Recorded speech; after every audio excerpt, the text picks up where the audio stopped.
What's your philosophy on how to guide teams that you work with on how and when to share their work for the best outcome? One thing that's really helped me help myself, but also that I've tried to share with teams is I've learned the value of bringing stakeholders along. And that's really, really hard for people who are afraid to fail. Does that emphasis on emotional intelligence, first, carry over to your marketing campaigns? I think people have this perspective that B2B marketing is like, you're just marketing to a company, so it's dry and it's boring. But the reality is, like any B2B marketer will tell you, you're actually marketing to a human being. Welcome to Growth Talks, where we dive deep into the world of growth and marketing with industry leaders. I'm Krystina Rubino, the General Manager of Offline at Right Side Up, and your host. Today, I'm thrilled to be speaking with Michelle Lisowski, the Senior Director of Global B2B and Partnership Marketing at Uber. Michelle has built a diverse career in B2B marketing at global companies like Uber, Google, and Kabbage, with a focus on customer-centric strategies, cross-functional teamwork, and scaling business functions.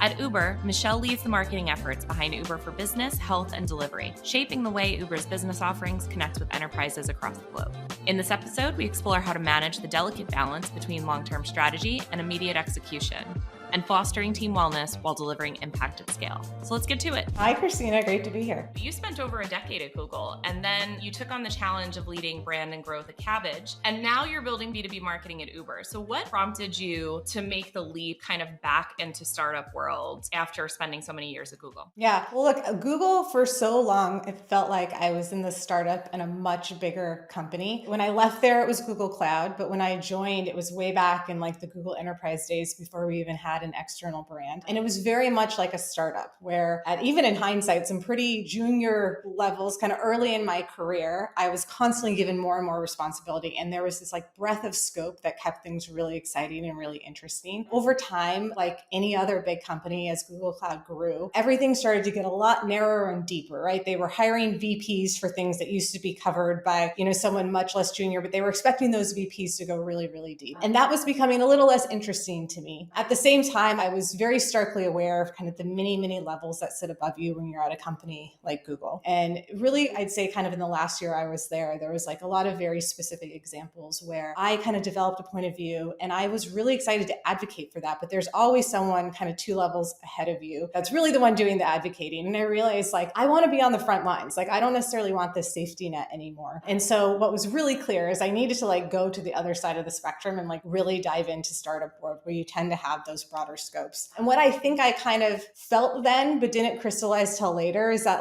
I also really needed that quite different experience to understand kind of where I would thrive and where my passion lies. Because really what happened when I ended up at Uber is I've realized Uber is much more of a teenager. It really sits between, a startup like Kabbage and a really big company like Google. And I think that that's kind of the sweet spot for me. I actually love working at companies of different sizes and stages just because it tends to crystallize things that you definitely know you want to do again and then things that you literally never want to do again in your career. And that's almost more valuable. But the interesting thing is you've mentioned before that being scrappy and having a bias towards action is essential at Uber, and I would imagine just in general. To your point about Uber being more of an adolescent, a little bit gawky in its teenager years, but still really, it's household brand, it's well known, it's got so many different offerings. How do you foster that scrappy mentality within your teams? And then how do you balance it with thoughtful strategy development, right? Yeah. Like everything in life, it's a bit of a balance, right? I think when we're running fast and being really scrappy, inevitably we're cutting corners. That's just kind of the nature of going fast. And I think it's important to really understand what does good look like. So when you're cutting those corners, you're very strategic and you're very intentional about it. But it's also about setting expectations with stakeholders, right? And saying we're getting scrappy because we need to move fast. And that's what we care most about right now. What that means is that we're going to compromise quality. And let's all be aligned on where and how we make those compromises. And so I think it's just it's being intentional, but it's also being really transparent with the people, with all of your stakeholders and your team, kind of what the goals are. Yeah. And it's, as somebody who's a self-admitted perfectionist, I think that's where it can get hard. Sometimes perfectionism can slow progress. And if you don't have everybody kind of looped in early enough to change course if you need to, when you think about that, even just as saying perfect is the enemy of good, what's your philosophy on how to guide teams that you work with on how and when to share their work for the best outcome? outcome. How do you then make it so that the people who work with you don't feel that way also? Like that they have enough kind of a slack in the grip to go off and make some mistakes, right? But also learn some stuff and then come back and get to the right place. Yeah, this comes up all the time because I think, companies like Google, like Uber, you're trying to hire the best of the best, which means inevitably you're hiring a lot of perfectionists. And I think it's really hard for perfectionists to sometimes operate in environments where it's like you can't let perfect be the enemy of good. And one thing that's really helped myself, but also that I've tried to share with teams is I've learned the value of bringing stakeholders along. And that's really, really hard for people who are afraid to fail. But as part of that, I've learned that there are times and places for a grand reveal, but usually that's not the way to go. Like, do not wait till you get to the end because two things will happen. One, you've run really far with no check-ins on the stakeholders as to get a temperature check on whether you're going in the right direction. And often people don't do that because they're afraid that work's not perfect enough and it's not all buttoned up enough. But if they don't get that temperature check, they can spend weeks going in the wrong direction. And the other part of it is even if the input from that stakeholder isn't going to change the outcome, they're not going to feel bought in if you wait till the end. It is so much easier if you bring people along. If you just check in and be like, hey, here's what we're doing. Let them feel like they have some input, even if you don't need their input. And then when you get to the end, it's a lot easier to kind of sell your story and they're very warmed up to what you have to say. And so what I've tried to do and where I've tried to get people over the hump is because of this fear of failure and an effort to be perfect, you actually increase the risk that you are going to fail because you haven't told anyone what you're doing until the end. It's not even possible for me to yes, so much yes, because it's this notion of, I call it a right side up. I say that we've hired a lot of people who took over their group projects in college. And I see that resonates because I also think that this is something that like successful people have in common, where it's like, if I take it over and I do it myself and I want to make it easier on my manager, I want to make it easier on my team and kind of like taking all of that on, like that can lead to just so much pressure. And then sometimes that pressure becomes the antithesis of what you're trying to create for your team, right? Totally. Well, this is where everyone talks about psych safety, but this is actually where I think it starts to change outcomes because that pressure builds when people are also afraid of what the people are going to say around them, right? So if people feel like I can show you something and it's not going to be buttoned up and you're not going to take this as like, I'm really bad at my job, you're going to give me input and help me. Like if they feel safe, they're going to check in more, right? So I think that there's also an element there of like the culture that we're creating and do people feel like they can say something and maybe be wrong? Yeah, and I think that also just like leads people to realize, okay, I can make mistakes and I'm not going to get fired and I'm not going to get pipped and I'm not going to get, my manager's not going to remember it until 10 years after I work at this company. They probably won't even remember it 2 weeks from now. One of the women on my team, Lindsay, is very fond of saying that there's no mistake you can make that I can't fix to the people that we work with. And I'm always like, oh my God, let's not test it. Yeah. But also she's right? The people that work with you, like you guys are going to make mistakes that I've already made, that you've already made. And we know the way out of the well because we've fallen down the well before and we've had to crawl our way out, right? So it's just about like knowing, it's the people on your teams knowing that you're there for them. As corny as that sounds, it makes everything easier. And on the flip side, just like even for people's reviews and stuff, I'm like, if I'm doing my job as a manager, I'm not going to surprise you. Surprises are the enemy. When you were talking about the big reveal, it's like, are you really going to like wait to give somebody feedback or wait to try and receive feedback on something? Like, I don't want to be surprised. No, not at all. And look, I find that most managers like want to share their story, right? And to your point of like, you've already fallen down the well, it's like having kids. You don't want people to make the same mistakes you did. And so usually when you ask for help or try to seek input, like people want to give it. Yeah, it's true. And like, actually, and then you're fostering a culture of helpfulness. Like about a week ago, we had this really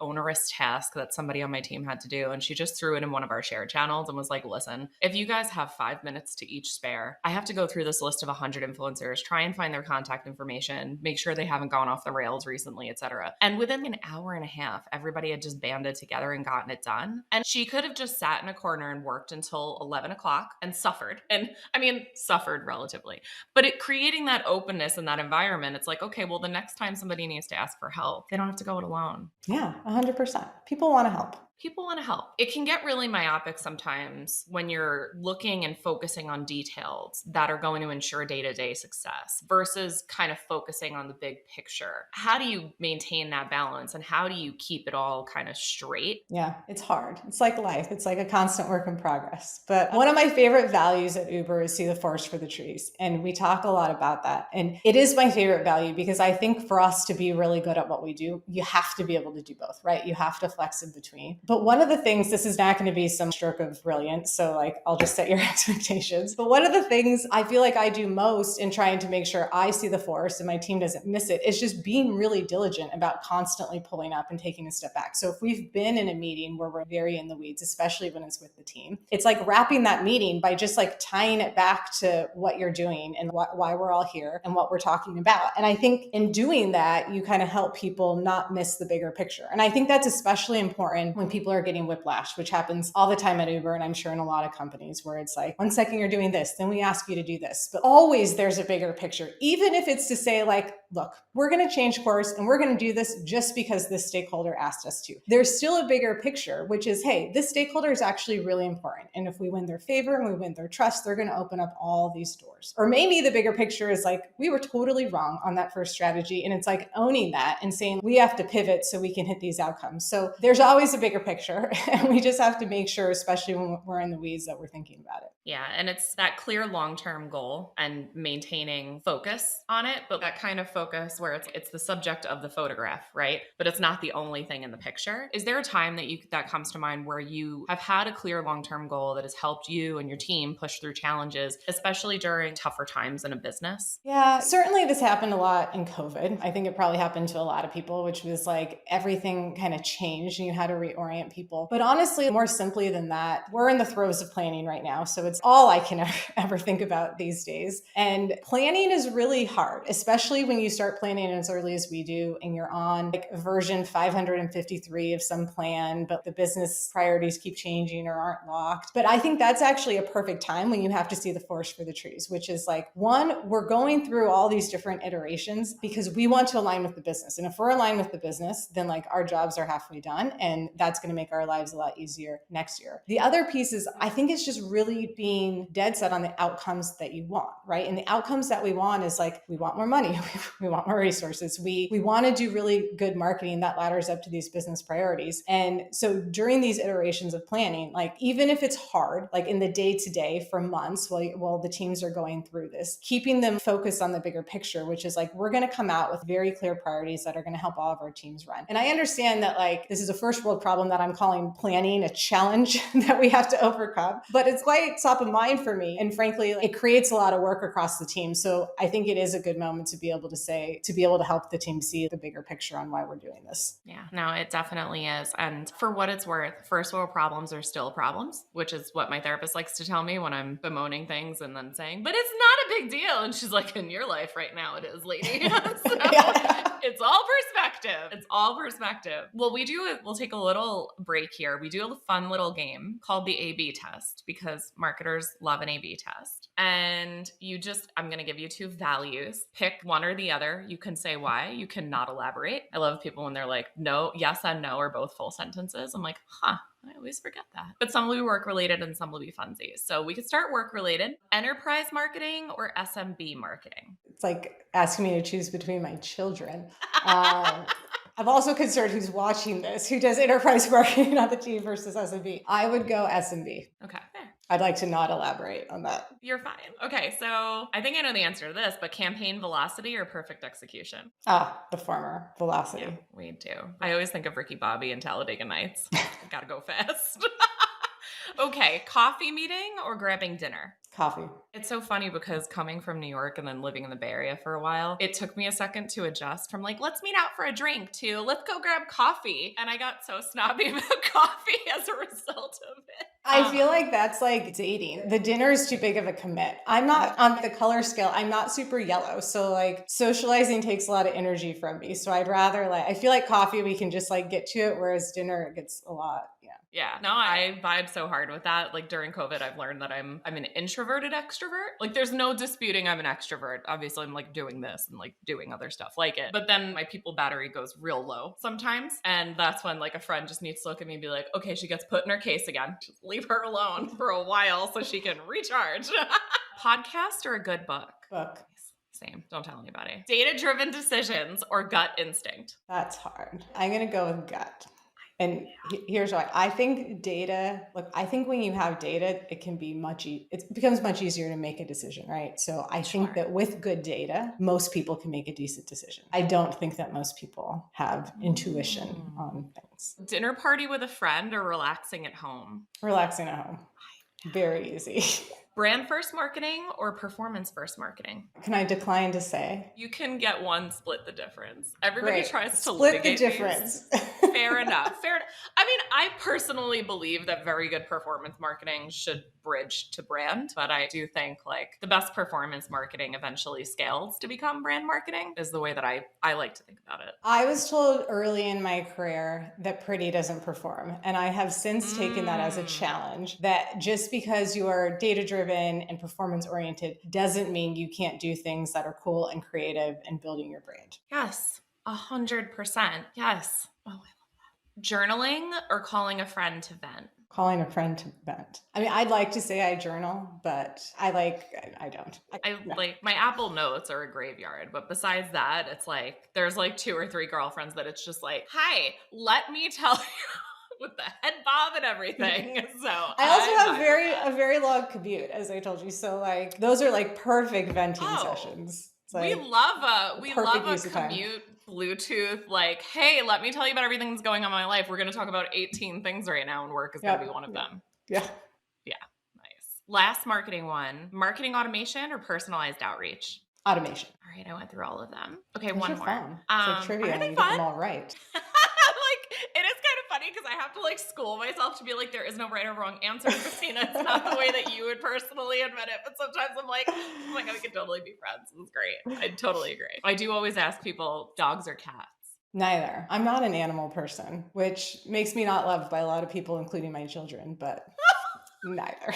I've scarred my daughter because I won't let us get a dog. This kind of segues into just the notion of fostering healthy teams and culture. We sometimes do like little pre-interviews on the show, and we had a long discussion just about fostering what a healthy culture looks like and what good pain and bad pain looks like. And just thinking about like what strategies do you use to promote wellness for yourself and your team, ensuring that high performance doesn't come at the expense of well-being or your sanity. Yeah. I mean, like there's so much to well-being that's like us as an individual, and that frankly, I've gotten better at just with age, just because I have learned like, what are my things that I cannot compromise on? And like one of them for me, like throughout pretty much my entire adult life, I'm a morning workout person, and I have done it like very consistently, which sounds great and ambitious, but it's actually, as a mother now and a wife, it's actually quite selfish, because what it means for me to maintain that is that basically after 9, like my family is like on their own, right? So when my son comes to me at like 10 o'clock and has forgotten his math homework, which he needs help on, I'm just like, you better hope dad can figure that out, or you're on your own, kid. But that's like, if I'm going to wake up really early in the morning and work out, like that's what my nights are like. But what I've learned is, especially as I've gotten older, it's not just for me about like physically staying in shape. It's like my mental sanity. Monday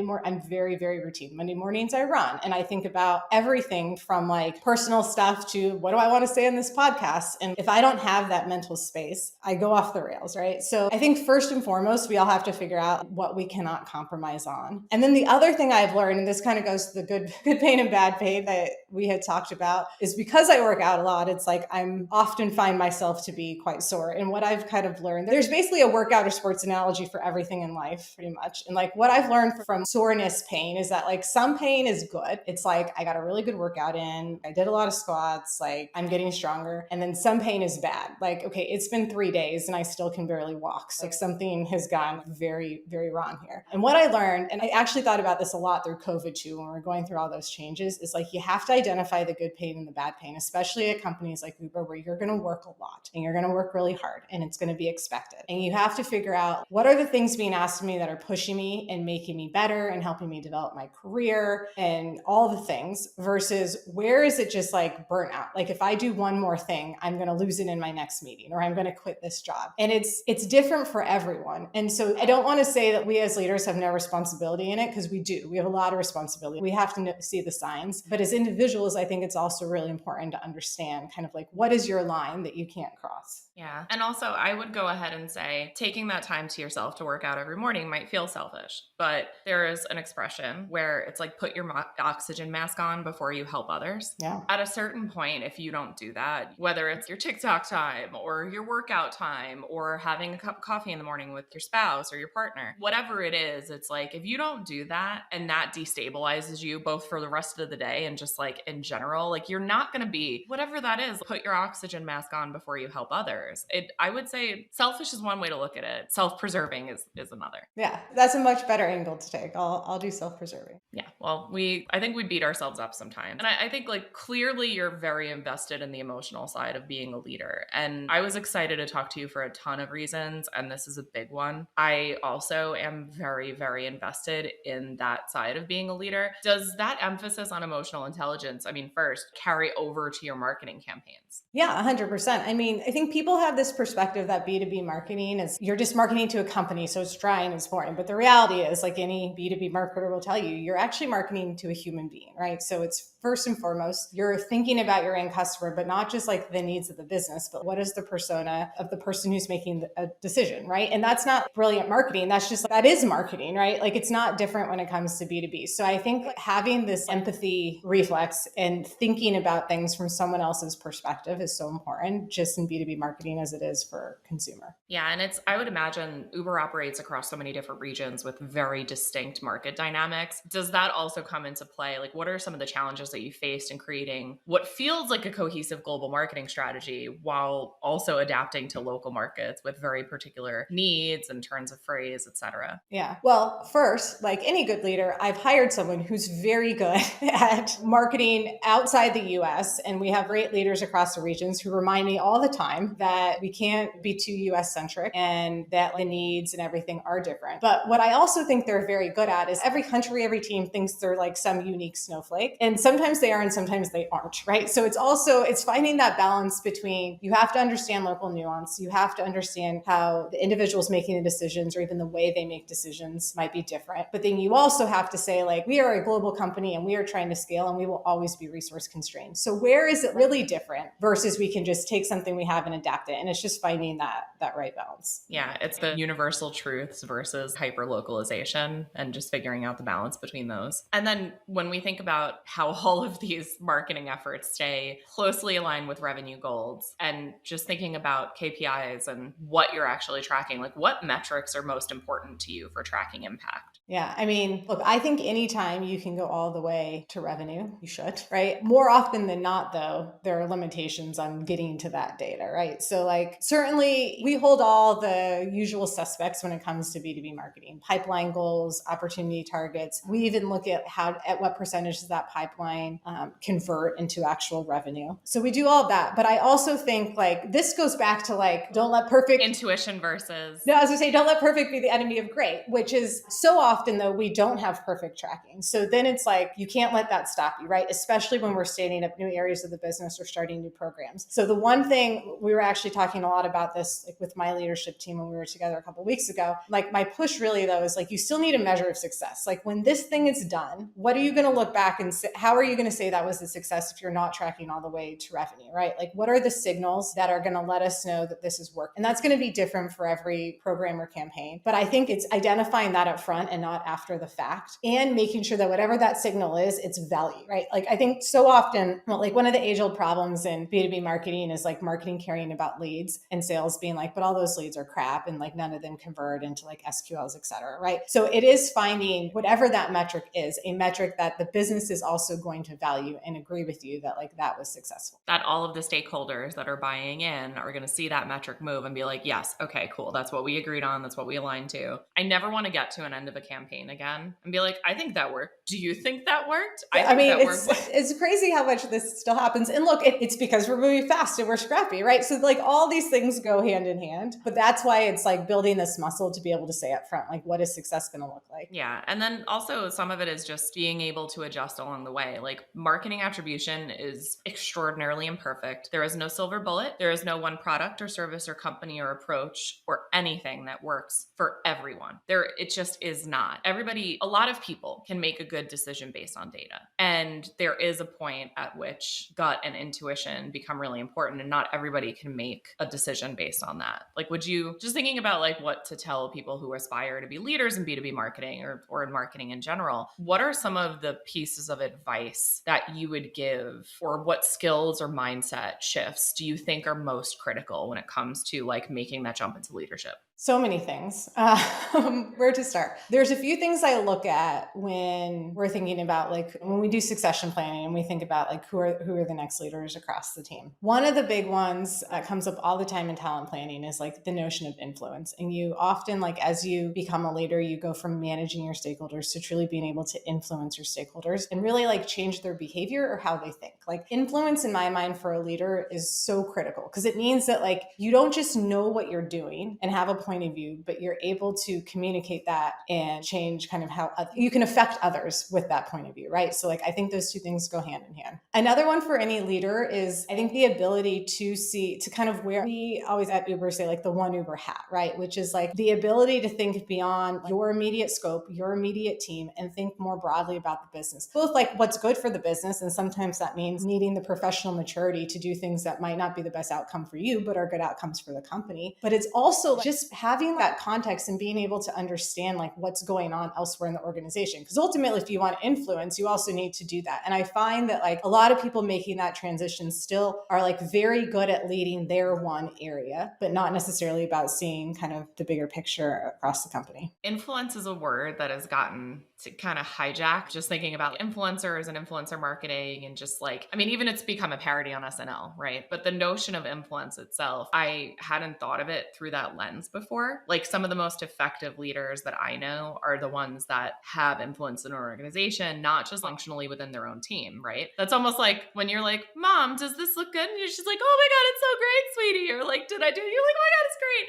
But like, your team's probably going to be a little kinder to you than a cross-functional team that you're operating with that's just like, I don't have to be nice to you. Like, I don't want to do that thing that you're telling me to do. So I would imagine, and especially in B2B, like when it comes to working hand in hand with a sales team, like, is that something that you look for with some of your team leads or leaders? Like, is it that ability to work cross-functionally? And are there any things about working cross-functionally that you wish that you knew earlier in your career? I think that I knew this, but I didn't as deeply understand earlier in my career. The idea of like influencing the influencer, right? Of like building the relationships with the people around the people you ultimately want to try to kind of get on your side. And I still remember like in business school and really early at Google, them having us do stakeholder maps and stuff. But I see in a much deeper way now, both how critical that is for success, right? And also like how I do it myself. Like, if you want to influence me, go find the people I trust most and get them on board, because they're the people I'm going to go ask.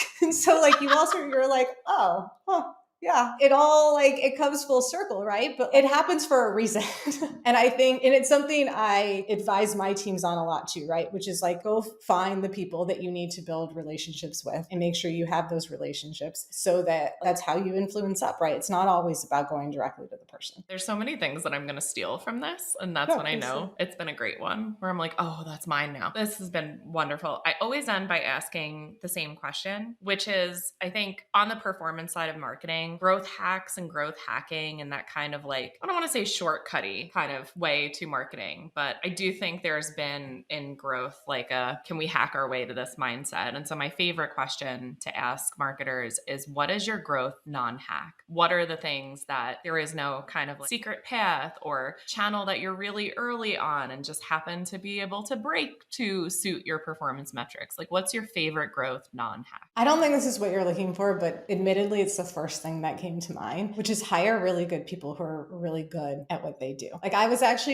and I know that like everyone will say like you should hire good talent, but I was just talking to someone about leadership and how far our team has come, specifically kind of B2B marketing at Uber. And hands down, the best thing that I think I've done is hire a really good leadership team who's hired really good people. And it makes a world of difference. Like when I first came to Uber, I actually feel like one of our biggest blockers on B2B was that it was only going to be as good as I was, because we didn't have the expertise and we didn't have people who also had years of experience. And like, you can only get so far as one person. That's not even like a humble brag. Like no one person can do it. And so you have to, so much of what we've done is scale up. And we've done that because we've brought in the right people who know what they're doing and can figure that out and build the team. So again, probably a little bit of a tangent from where you were going, but that's what came to mind. No, I have gotten some of the most surprising advice by just asking a totally open question like that. And as usual, I wasn't disappointed with what you said. So, and not that I am an arbiter of anything, but I will say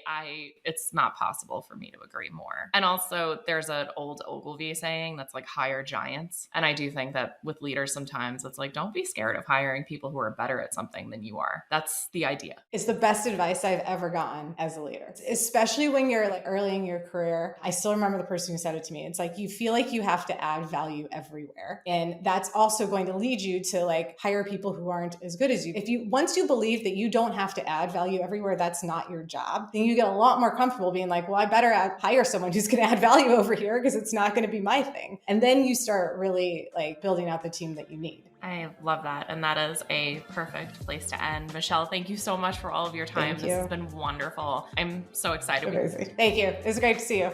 Thanks for joining us on this episode of Growth Talks. We hope you found our discussion insightful and fun. Don't forget to like, comment, and subscribe to our channel for more valuable content. And if you're excited and ready to start up-leveling your growth strategies and execution, Right Side Up has you covered. Right Side Up is a leading growth marketing agency that has partnered with over 1,000 companies of all stages and sizes to help them meet and exceed their growth goals. With expertise across all growth marketing functions, we can help you evaluate product market fit, develop customer acquisition strategies, navigate executional challenges and staffing gaps, and make pivotal decisions with confidence. And whether you need one individual or a custom-built, full-service team, we'll find you the right A+ talent. Visit us at rightsideup.com to see how we can help you and your company grow.